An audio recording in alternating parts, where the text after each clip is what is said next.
Junior lady doctor के murder case में कुछ ऐसी बातें सामने आई है जिसे सुनकर आपके रोंगटे खड़े हो जाएंगे। 9 अगस्त 2024 की रात पश्चिम बंगाल के कोलकाता में आरजी कर मेडिकल हॉस्पिटल में जूनियर महिला डॉक्टर के साथ दुष्कर्म और हत्या की घटना से पूरे देश में आक्रोश है। इस घटना का विरोध देश भर में हो रहा है। देश भर के लोग, डॉक्टर और मेडिकल छात्र सड़कों पर उतर आए हैं। हालांकि पुलिस ने संजय रॉय नाम के एक शख्स को गिरफ्तार किया है, पर इसके पीछे और भी कई लोग हैं। अब इस मामले की जांच सीबीआई कर रही है। सीबीआई के आने के बाद इस केस में कई चौंकाने वाले खुलासे हुए हैं। पोस्टमार्टम रिपोर्ट के आने के बाद ये तो निश्चित हो ही गया कि इस घटना के पीछे सिर्फ एक आदमी नहीं है, बल्कि और भी कई लोग हैं। दोस्तों, इस वीडियो में आगे बढ़ने से पहले कृपया हमारे चैनल को सब्सक्राइब जरूर कर दें और बेल आइकॉन ऑन करके ऑल पर प्रेस कर दें ताकि मेरी वीडियो की नोटिफिकेशन सबसे पहले आप तक पहुंचे। सीबीआई की जांच में संजय रॉय ने कुछ ऐसे राज खोले हैं जो न सिर्फ दिल दहला देने वाले हैं, बल्कि इस केस के हर राज से पर्दा उठाने में सक्षम है।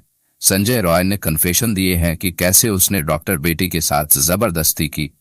संजय ने बताया कि उसने पहले डॉक्टर बेटी को मारा पीटा, बेहोश किया, फिर उसके साथ जघन्य अपराध किया। कुछ समय बाद वो फिर से होश में आई और फिर से संघर्ष करने लगी और संजय को रोकने लगी, लेकिन संजय ने आसपास मौजूद चीजों से उसे जोरदार तरीके से मारकर पहले बेहोश किया, फिर उसे बेरहमी से मार डाला और डॉक्टर बेटी की जान लेने के बाद वहां से चला गया। निकलते वक्त उसका एक ब्लूटूथ डिवाइस नीचे गिर गया, जिसके आधार पर वह पकड़ा गया। इस केस में भले ही पुलिस ने संजय रॉय को गिरफ्तार किया है, लेकिन इस केस के केंद्र में पूर्व प्रिंसिपल संदीप घोष नजर आ रहे हैं। यह पहला मौका नहीं है जब संदीप घोष विवादों में घिरे हैं। संदीप घोष का पूरा करियर ही भ्रष्टाचार और पद के दुरुपयोग के आरोपों से घिरा हुआ है। संदीप घोष ने घटना के 3 दिन बाद अपने पद से इस्तीफा दे दिया था, लेकिन आरोप है कि उन्होंने इस पूरे मामले में लीपापोती की और हत्या के मामले को आत्महत्या का रूप देने की कोशिश की। अब सीबीआई लगातार उनसे पूछताछ कर रही है।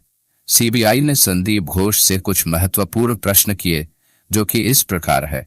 इस घटना के बारे में आपको कब और कैसे पता चला? इस घटना की जानकारी मिलने के बाद आपने क्या क्या किया?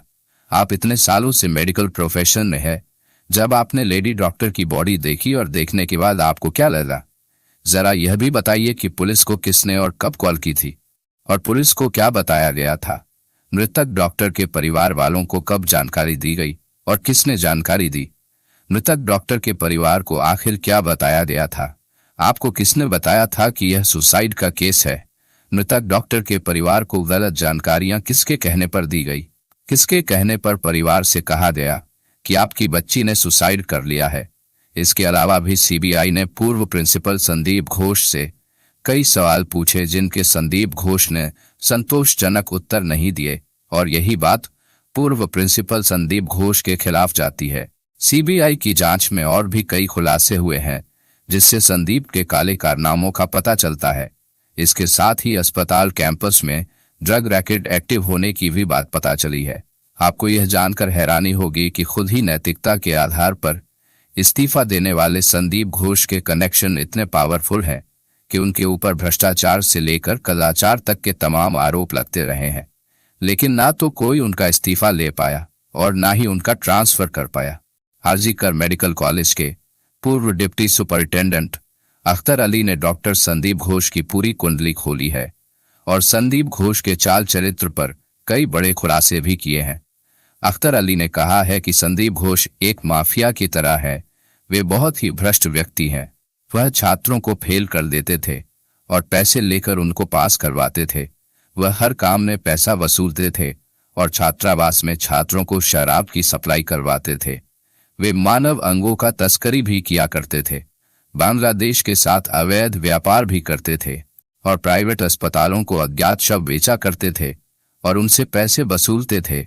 उन्होंने अपने पद का दुरुपयोग किया और उनके खिलाफ कोई ठोस कार्रवाई नहीं की गई। आरजी कर मेडिकल कॉलेज में जो भी काम होता था, सब जगह वो पैसा खाते थे। यही नहीं, अगर उन पर कार्रवाई किया जाता था तो वो स्टूडेंट्स से आंदोलन भी करवाते थे और अपने ऊपर हो रही कार्रवाई को रुकवा देते थे। डॉक्टर बेटी का ये केस भी संदीप घोष की वजह से दुनिया का पहला ऐसा केस बन गया जिसमें पहले पोस्टमार्टम किया गया, फिर उसके बाद एफआईआर दर्ज किया गया। इस केस में कोलकाता पुलिस भी संदीप घोष की तरह ही इस घटना से जल्द पल्ला झाड़ना चाहती थी। इसलिए उन्होंने कभी संदीप घोष का बयान ही नहीं लिया और न क्राइम स्पॉट को सुरक्षित रखा। उन्हें डॉक्टर बेटी की शव जलाने की इतनी जल्दी थी कि शमशान ने पहले से लाइन में 2 शव के होते हुए भी डॉक्टर बेटी की शव को पहले जला दिया गया। इस केस में आरजी कर मेडिकल हॉस्पिटल से जुड़ी कुछ चौंकाने वाली जानकारियां सामने आई है। कुछ ऐसे आंकड़े सामने आए हैं जो कई तरह के सवाल खड़े करते हैं। आरजी कर हॉस्पिटल में मारी जाने वाली जूनियर लेडी डॉक्टर अकेली इंसान नहीं थी। इससे पहले भी कई लोग मारे जा चुके हैं जिनका केस आज तक सॉल्व नहीं हो पाया है। इसलिए ऐसा भी कहा जा रहा है कि आरजी कर अस्पताल मर्डर मिस्ट्री का घर है।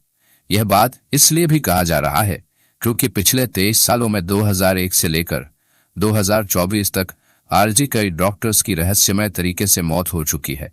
आइए अब आपको सिलसिलेवार ढंग से बताते हैं कि 23 सालों में कई डॉक्टर्स की मौत पर आरजी कर अस्पताल की मिस्ट्री आखिर है क्या।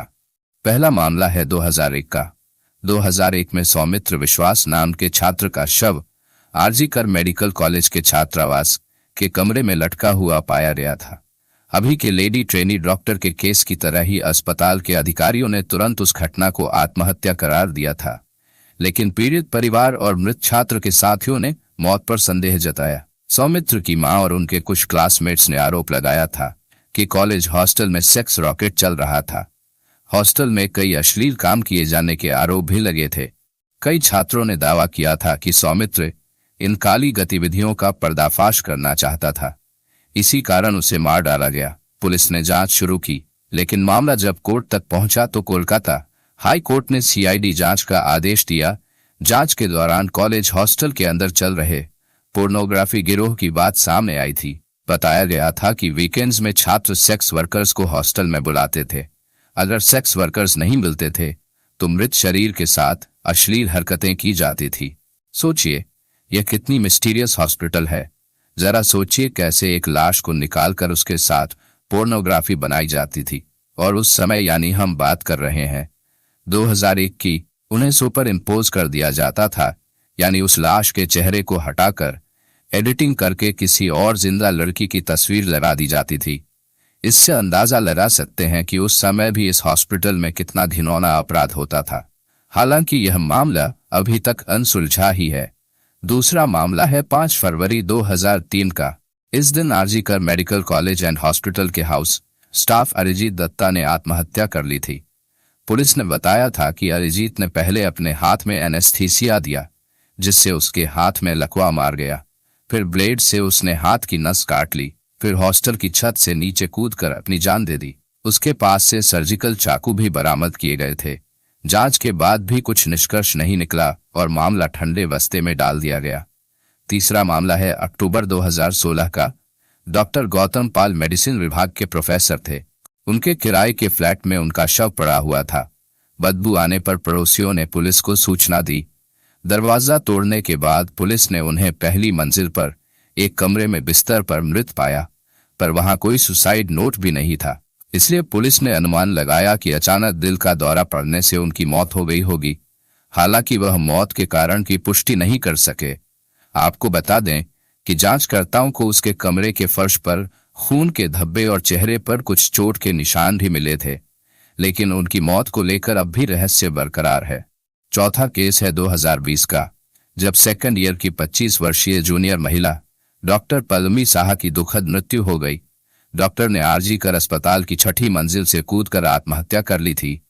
दोस्तों और सहकर्मियों ने कहा कि शायद वह डिप्रेशन की शिकार थी। हालांकि इस मामले में कोई सुसाइड नोट नहीं मिला और डॉक्टर की मौत को लेकर कई सवाल भी उठे, जिनका जवाब आज तक नहीं मिल पाया है। खैर, अब हम आते हैं डॉक्टर बेटी की केस की तरफ। जैसे उस समय की सारी मौतों को पुलिस ने सामान्य मौत घोषित कर दिया था, ठीक वैसे ही इस केस में भी पहले यही साबित करने की कोशिश की गई कि ट्रेनी डॉक्टर ने भी खुदकुशी की है। हालांकि मौका ए वारदात को देखकर पहली ही नजर में कोई भी इसे कत्ल का मामला समझ सकता था, लेकिन इसके बावजूद पुलिस ने पहले इस सिलसिले में सामान्य मौत का केस दर्ज किया, जबकि वारदात का शिकार हुई डॉक्टर न सिर्फ उसी हॉस्पिटल में काम करती थी, बल्कि उसकी बुरी तरह से जख्मी लाश हॉस्पिटल के अंदर ही सेमिनार हॉल में पड़ी थी। ऐसे में कत्ल के बजाय खुदकुशी का केस दर्ज करने के पीछे आखिर क्या वजह है, और कोलकाता हाई कोर्ट ने भी इस पर सवाल खड़े किए हैं। मामले की जांच कर रही सीबीआई को अब इसके पीछे की वजह भी जाननी होगी। और एक सवाल यह भी है कि इस पूरे मामले में डॉक्टर बेटी के उन चारों डॉक्टर सहकर्मियों की क्या भूमिका है, क्योंकि वारदात से पहले रात को पीड़ित डॉक्टर ने अपने 4 कलीग्स के साथ ही डिनर किया था। इसके बाद उसके बाकी कलीग्स तो वहां से चले गए, लेकिन डॉक्टर बेटी ने अकेले ही उस सेमिनार रूम में सोने का फैसला किया, और जिसके बाद यह वारदात हुई।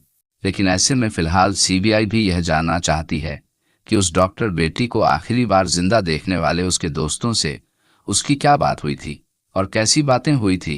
क्या कत्ल से पहले या फिर कभी भी उसने अपनी सुरक्षा को लेकर कोई चिंता जाहिर की थी। इसलिए सीबीआई उसके दोस्तों से भी पूछताछ कर रही है। संदीप घोष के पीछे कुछ पावरफुल लोग हैं। ये इस बात से अंदाजा लगाया जा सकता है कि पहली बार इस पूरे मामले में सीबीआई द्वारा या फिर किसी भी इन्वेस्टिगेटिंग एजेंसी द्वारा प्रिंसिपल संदीप घोष से पूछताछ की गई है।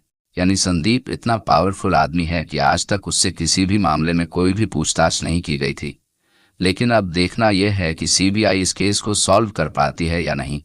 क्या सीबीआई उस मासूम डॉक्टर बेटी को इंसाफ दिला पाएगी, या फिर ये केस भी अन्य केस की तरह ही फाइलों के नीचे दबकर रह जाएगा और उस बच्ची के गुनाहगार यूं ही आज़ाद घूमते रहेंगे।